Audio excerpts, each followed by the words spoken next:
Hi guys, welcome back. एक बार फिर से आपका स्वागत है। आज की इस वीडियो में मैं आपके सामने शेयर करने वाला हूं कि कैसे जो मेरे सपने थे वो टूट गए। मेरा ड्रीम शेटर हो गया पूरा। मतलब हम सब सोचते हैं ना बचपन में कि ये बनना है, वो बनना है, बड़े होकर ये बनेंगे। तो मैंने भी ऐसा कुछ सोचा था, लेकिन मैं बन नहीं पाया। बचपन से होता है ना हमको कि हम सोचते हैं कि बड़े होकर ये बनेंगे, ये बनेंगे। तो आज मैं बड़ा हो चुका हूँ। मैंने क्या बनने की सोचा था और मैं क्या कर रहा हूँ, कैसे मेरा सपना टूट गया। तो आज मैं इसके बारे में सोच रहा था। तो देखो, मैं आपको बता दूँ कि क्या मेरा सपना था। मेरा सपना था ओलंपिक में गोल्ड मेडल लाना। अब आप कहोगे कि किस स्पोर्ट में, किस में गोल्ड मेडल लाना? ओलंपिक पे तो लाना था, लेकिन स्पोर्ट कौन सा था? तो स्पोर्ट वो था कि मेरे को 100 मीटर स्प्रिंटिंग में गोल्ड मेडल जीतना था। उसेन बोल्ट का रिकॉर्ड है 9.58 सेकंड का। वो रिकॉर्ड मेरे को बीट करना था। मतलब ये मैंने सोच ही लिया था। मैं 10-12 साल का था जब से ही, ठीक है ना। मेरे माइंड में ये था कि मेरे को दौड़ना है, ये करना है, वो ही करना है। मतलब और कोई चीज़ मैं कर ही नहीं पाऊँगा, ठीक है।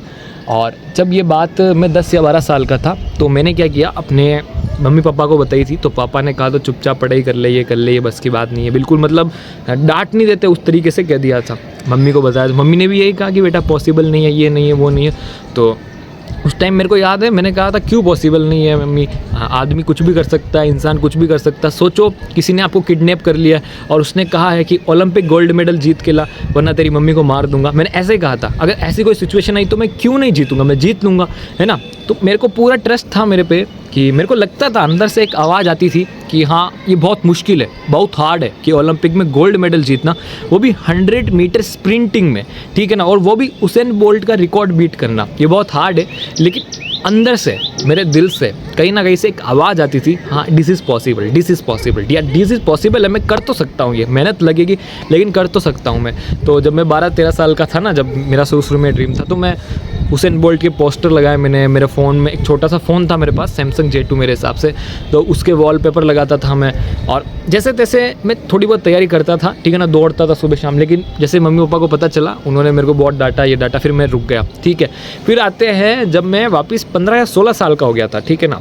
तो अब हम आते हैं 15-16 साल का। जब मैं 15-16 साल का हो गया था, तब ये मेरे को एग्जैक्ट ईयर याद नहीं अभी फ़िलहाल, लेकिन वो टाइम था जब नीरज चोपड़ा ने गोल्ड मेडल जीता था ओलंपिक में। उसके 5-6 दिन बाद ही मेरे को लग गया था कि यार मेरे को भी यही प्लान था मेरा पहले भी, ओलंपिक गोल्ड मेडल जीतने का। और अभी भी मैं जीत सकता हूँ, मैं कर सकता हूँ। मेरे को खुद पे पूरा विश्वास था।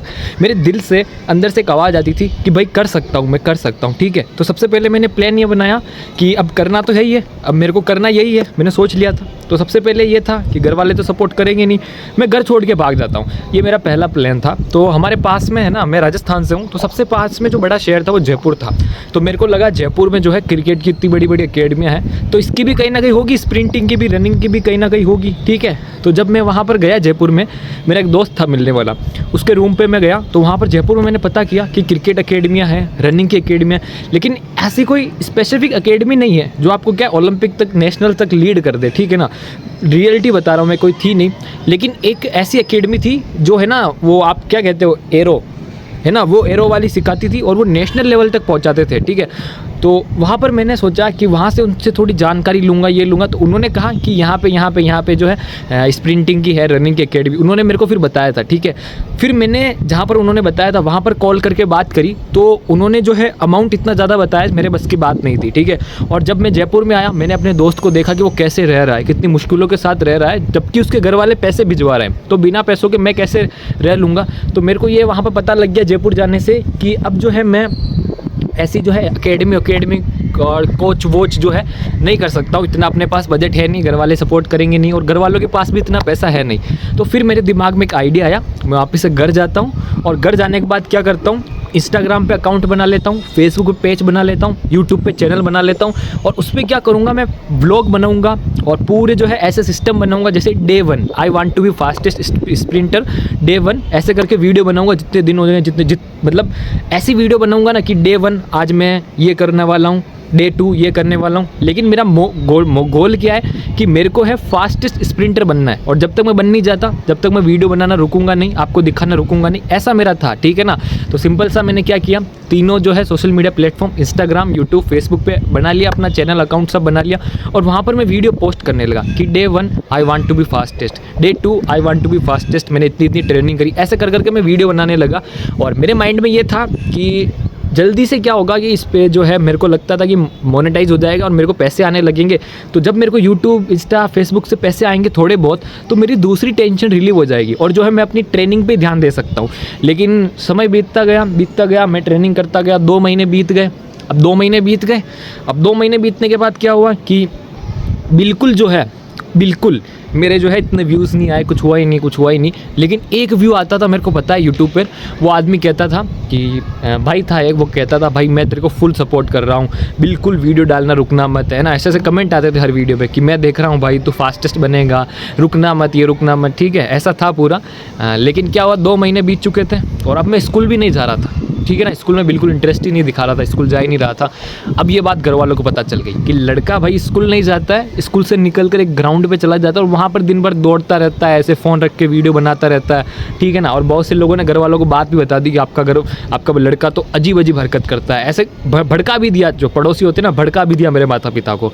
तो फिर क्या हुआ, जब मम्मी पापा को पता चला 2 महीने बाद, तो हमारे घर पे इतनी ज़ोरदार लड़ाई हुई, इतना माहौल बना, ऐसे बना कि क्या कर रहा है ये, पढ़े कर, वो कर, ये कर वो कर, इतना हुआ कि मैं 1 महीने के लिए बिल्कुल रुक गया। मैंने फिर से दौड़ना छोड़ दिया, जो यूट्यूब चैनल अकाउंट सब बनाए थे वो बंद कर दिए, बिल्कुल मेरा जो दिमाग था वो एकदम सटक गया था, आप कह दो ऐसे, ठीक है। लेकिन 1 महीने बाद में मेरे को लगा कि अब यही फ्यूचर है, कुछ ना कुछ तो करना ही है यार, कैसे ना कैसे तो करना ही है।